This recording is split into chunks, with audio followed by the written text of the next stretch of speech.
Bahaya berbagi terlalu banyak. Kita kerap mendengar kisah mereka yang terkekang dalam dunia keheningan, tak mampu mengutarakan apa yang sejatinya mereka rasakan. Namun, di sisi lain spektrum, tersembunyi sebuah bahaya yang tak kalah besar, mereka yang tak dapat menyisakan secuil pun dari dirinya sendiri. Mereka yang haus akan kedekatan hingga lupa memelihara benteng perlindungan bagi hati mereka. Dengan dorongan yang menggebu untuk diterima, mereka membongkar rahasia terdalam hanya dalam hitungan menit setelah perkenalan. Rahasia yang sejatinya lebih bijak jika disimpan hingga akhir hayat. Bukan berarti mereka tak membawa warna dalam percakapan. Orang-orang ini seringkali menghidupkan suasana dengan kisah-kisah pribadi yang menyentuh inti. Namun, alih-alih membahas hal ringan seperti ekonomi global atau destinasi liburan, mereka membawa kita menyelami lautan luka mereka. Skandal keluarga, trauma kanak-kanak, atau bahkan detail yang terlalu intim untuk sebuah obrolan biasa. Kita mungkin tertawa bersama mereka malam itu, tetapi mereka sering terbangun keesokan harinya dengan rasa malu yang menghantui. Mereka merasa telah kehilangan kendali, terbawa oleh arus kebutuhan mendalam untuk diakui, kebutuhan yang berakar pada luka kesepian dan masa lalu yang penuh isolasi. Pengakuan ini bukanlah pilihan sadar, melainkan hasil dari kurangnya pemandu yang mengajarkan cara membangun keintiman dengan perlahan dan penuh kepercayaan. Bagi mereka yang terbiasa hidup dalam keterasingan, batas-batas percakapan seolah tak lagi relevan. Tidak ada lonceng peringatan ketika mereka berbagi jiwa mereka kepada orang asing yang baru saja mereka temui.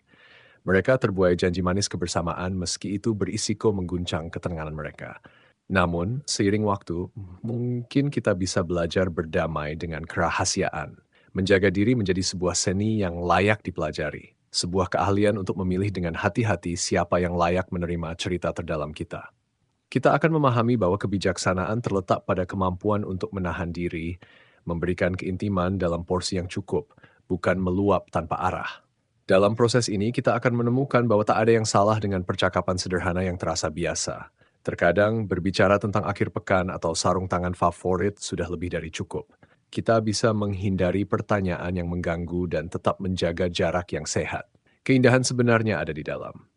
Di balik setiap keheningan, kita sedang membangun benteng yang melindungi hati kita. Kita sedang menguji waktu, mencari satu dari sedikit jiwa langka yang benar-benar layak menerima kepercayaan kita. Mereka yang mampu mendengar, memahami, dan merawat luka terdalam dengan kelembutan yang tulus. Namun, perjalanan menuju kebijaksanaan ini tidak selalu mudah. Ada hari-hari di mana keheningan terasa seperti beban, di mana rahasia-rahasia yang tak terucap mendesak keluar, meminta panggung untuk didengar. Ada malam-malam di mana kesepian merayap seperti kabut, membisikkan godaan untuk membuka diri tanpa pikir panjang. Tetapi inilah seni menjaga diri, kemampuan untuk bertahan di tengah kerinduan akan keintiman yang mendesak. Kita belajar perlahan bahwa tidak semua telinga adalah tempat yang aman. Tidak semua bahu cukup kuat untuk menopang berat cerita kita.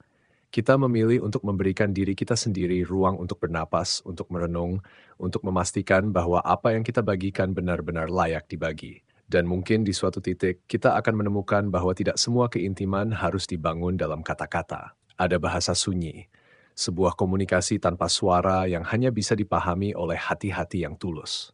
Sebuah tatapan yang tak meminta penjelasan, sebuah senyuman kecil yang menyampaikan pemahaman tanpa tuntutan.